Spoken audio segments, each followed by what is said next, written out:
कक्षा 12 को परीक्षा तालिका सार्वजनिक। यस्तो छ परीक्षा तालिका। प्रधानमन्त्री शेरबहादुर देउवाले गर्नुभयो नयाँ खिम्ती सब स्टेसनको उद्घाटन। नयाँ खिम्ती सब स्टेसन उद्घाटन समारोहमा कुलमान घिसिङको भनाई ऐतिहासिक उपलब्धि भयो। अब विदेशमा जाने ठूलो रकम बचत हुन्छ। कांग्रेसलाई 13 सिटमा झारिदिनुपर्ने एमाले अध्यक्ष केपी शर्मा ओलीको भनाई।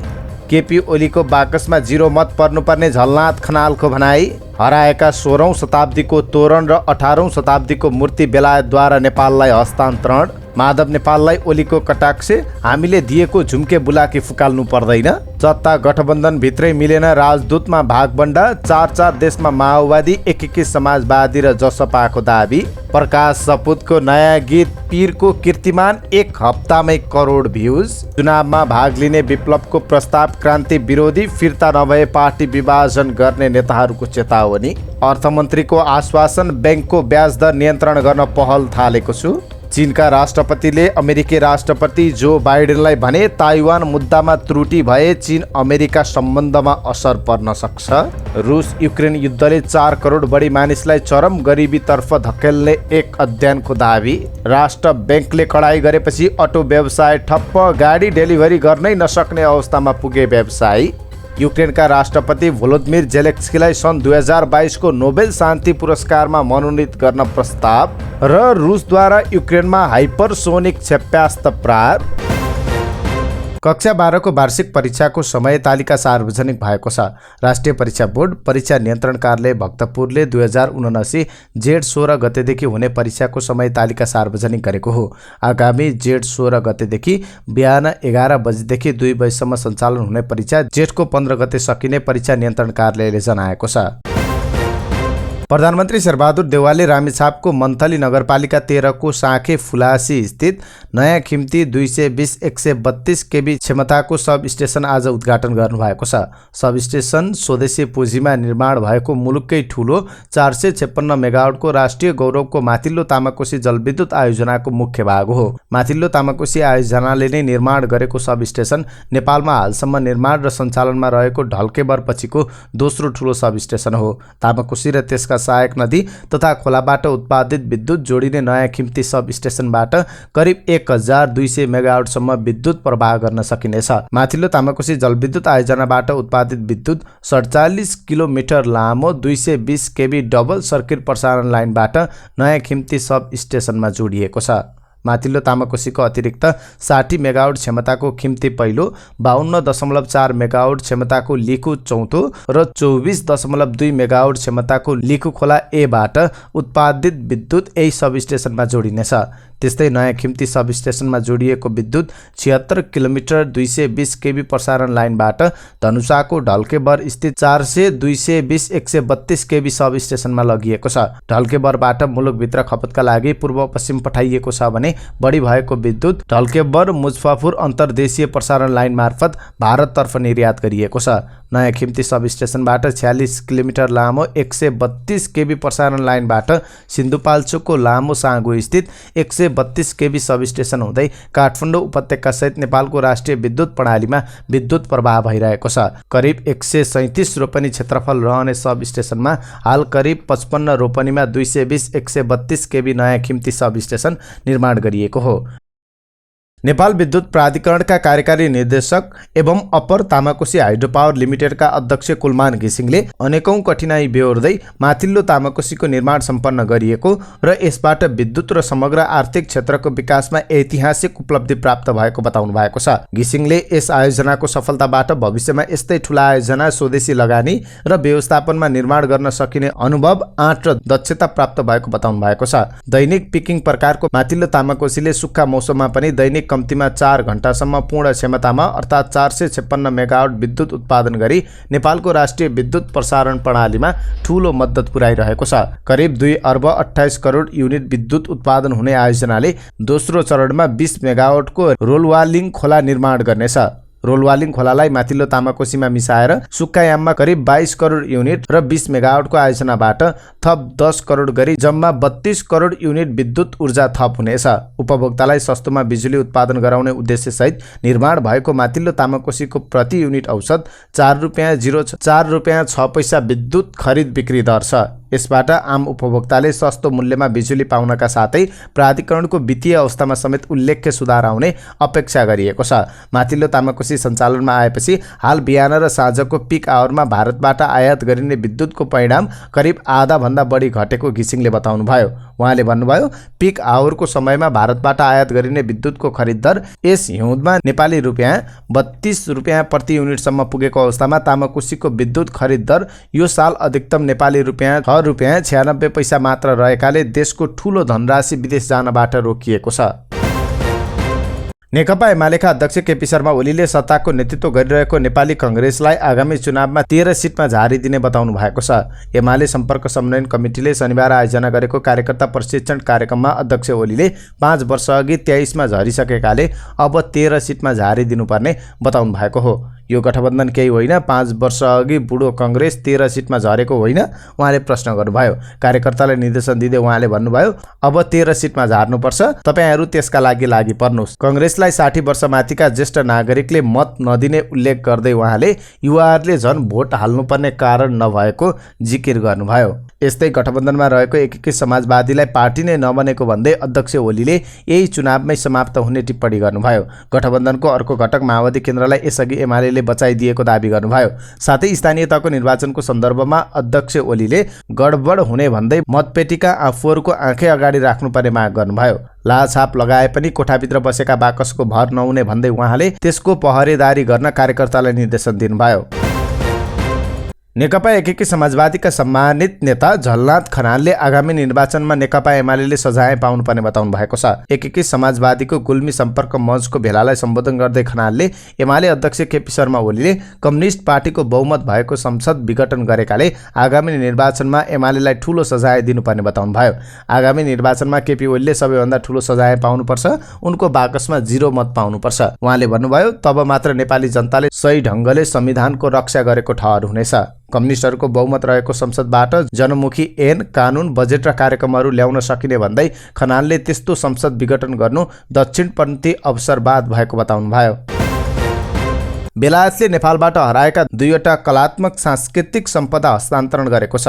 लन्डन स्थित दूतावासमा शुक्रबार आयोजित एक कार्यक्रममा लन्डन महानगरीय प्रहरी कार्यालयका गुप्तचर निरीक्षक जोन रोजले बेलायतका लागि नेपाली राजदूत ज्ञानचन्द्र आचार्यलाई ती सामग्री हस्तान्तरण गर्नुभएको हो। नेपाललाई हस्तान्तरण गरिएका कलाकृतिमा 16औं शताब्दीमा काठमा कुदिएको तोरण र 18औं शताब्दीको नमस्कार मुद्रासहित घुँडा टेकेका भक्तको ढुङ्गाको मूर्ति समावेश छ। सन् 1980-1990 को दशकमा काठमाडौँको हनुमान ढोका दरबार क्षेत्रको पूर्वपट्टि रहेको कुमारी बहालबाट तोरण हराएको थियो। घुँडा टेकेको भक्तको मूर्ति ओम बहाल नजिकैको मञ्जुश्री मन्दिरको भएको लन्डन स्थित दूतावासले जनाएको छ। एमालेका अध्यक्ष केपी शर्मा ओलीले एमालेले लगाइदिएको झुम्के बुलाकी लगाएर माधव कुमार नेपाल सहितले कांग्रेस सभापति शेरबहादुर देउवालाई विश्वासको मत दिएको भन्दै कटाक्ष गर्नुभएको छ। राजीनामा नदिई देउवालाई प्रधानमन्त्री बनाउन विश्वासको मत दिएको तर्फ लक्षित गर्दै उहाँले भन्नुभयो, उहिले श्रीमतीले श्रीमान मन परेन र अर्कोसँग बिहे गर्न मन भए गहना फुकालेर दिन्थे, अनि हामीले दिएको झुम्के बुलाकी लगाएर जाने फुकाल्नु पर्दैन, उहाँले प्रश्न गर्नुभयो। अध्यक्ष ओलीले एमालेको सरकारले गरेको राम्रा काम मात्रै जनतालाई सुनाएर मत माग्न आग्रह गर्नुभयो। उहाँले सरकारको भने खान मात्रै चिन्ता भएको टिप्पणी गर्नुभयो। सत्ता गठबन्धनमा भागवण्डा नमिल्दा 20 देशमा नेपाल सरकारको प्रतिनिधित्व गर्ने राजदूतको अझै सिफारिस हुन सकेको छैन। नेपालका 30 राजदूतावास, 7 महावाणिज्य दूतावास, 3 संयुक्त राष्ट्र सङ्घीय स्थायी नियोग, न्युयोर्क, भियना र जेनेभा छन्। शेरबहादुर देउवा नेतृत्वको सरकारले असोज 6 मा 12 देशका लागि राजनीतिक नियुक्तिका लागि राजदूत फिर्ता बोलाउने निर्णय गर्नुभएको थियो। त्यसअघि नै 11 देशमा राजदूत खाली थिए। यसरी रिक्त भएका मध्ये अमेरिका र बेलायतमा मात्र राजदूत नियुक्त भएका छन्। अत्याधिक चर्चा र विवादसँगै गायक प्रकाश सपुतको पछिल्लो गीत पीरले युट्युबमा कीर्तिमानी भ्युज बटुलेको छ।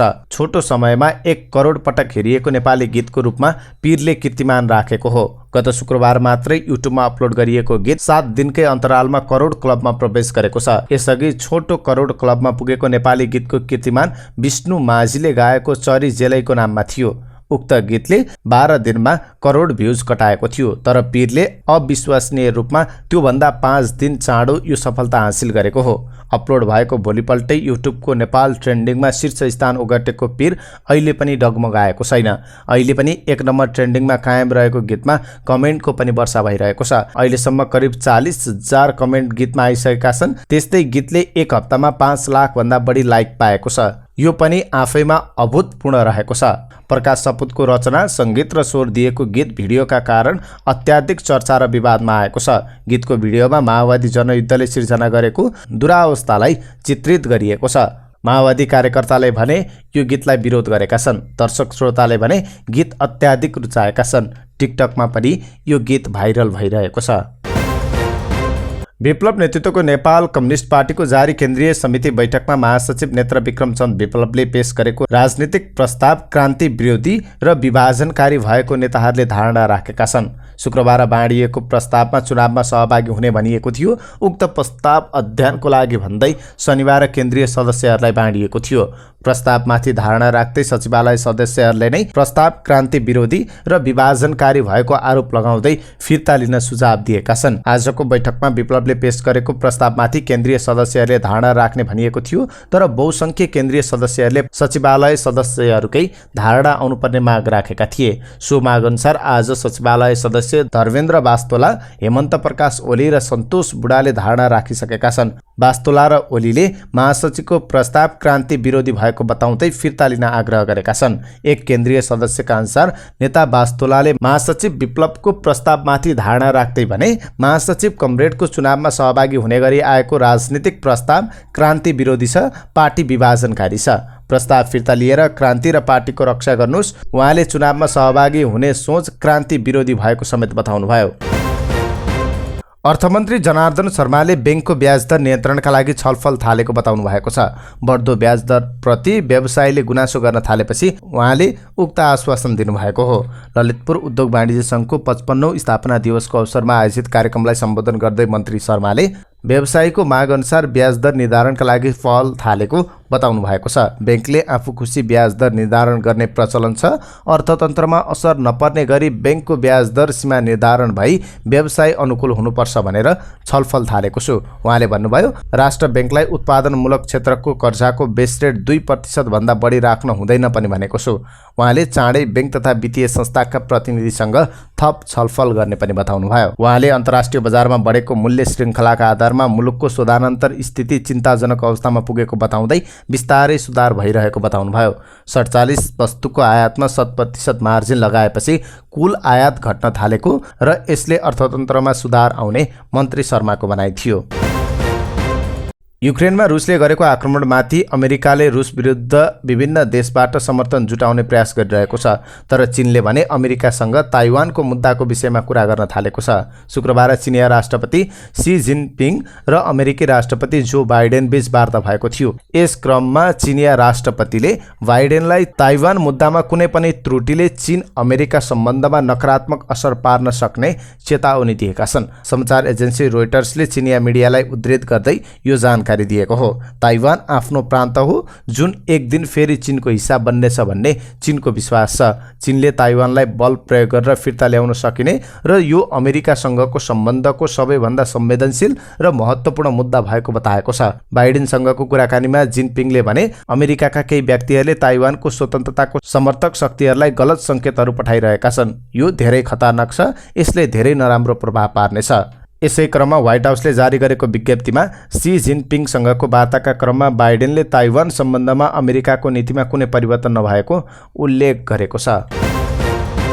युक्रेन रुस युद्धले विश्वलाई नै असर गरिरहेको छ। 24 फेब्रुअरीमा रुसले युक्रेनमाथि आक्रमण गरेपछि विश्व खाद्य र ऊर्जाको मूल्य आकाशिएको छ। अमेरिकी think tank Centre for Global डेभलपमेन्टले अहिले मूल्य वृद्धिको मापनले विश्वभरका करिब 4 करोड मानिसलाई चरम गरिबीमा धकेल्ने चेतावनी दिएको छ। सीजीडीले पूर्व सोभियत क्षेत्र कृषि व्यापारका लागि कसरी महत्त्वपूर्ण छ भनेर पाउने औलाउँछ।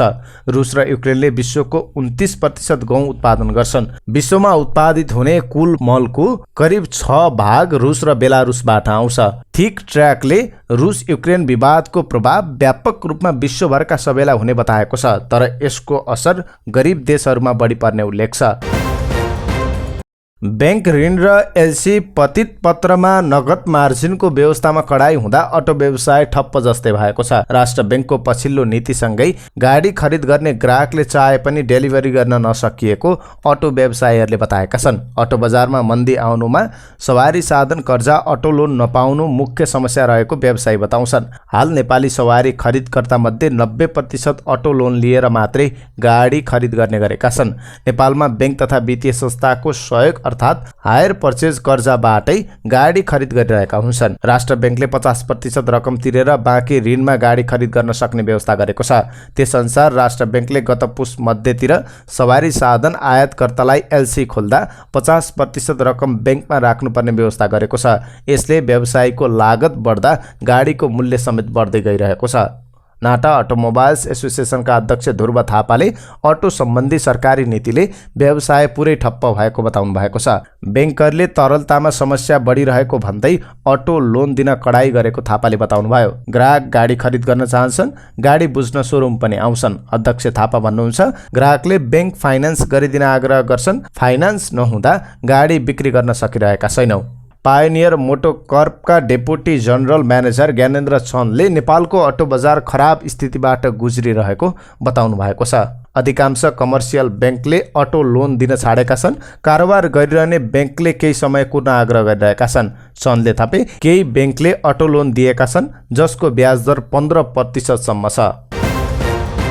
केही वर्तमान तथा पूर्व युरोपेली नेताहरूले युक्रेनका राष्ट्रपति भोलोदिमिर जेलेन्स्कीलाई सन् 2022 को नोबेल शान्ति पुरस्कारमा मनोनित गर्न प्रस्ताव गरेका छन्। नेताहरूले नर्वेजियन नोबेल कमिटीलाई पत्र लेख्दै जेलेन्स्कीलाई नोबेल पुरस्कारको लागि मनोनित गर्न आग्रह गरेका हुन्। उनीहरूले त्यसका लागि नोबेल पुरस्कारको लागि आवेदन दिने मिति 21 मार्चसम्म लम्ब्याउन पनि आग्रह गरेका छन्। 11 मार्चमा पठाइएको उक्त विज्ञप्तिमा यस वर्षको नोबेल पुरस्कारको प्रक्रियामा पुनः विचार गर्न पनि आग्रह गरिएको छ।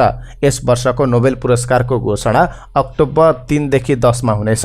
यो वर्षको नोबेल पुरस्कारका लागि 251 मानिसहरू र 92 संस्थाको आवेदन परेको छ।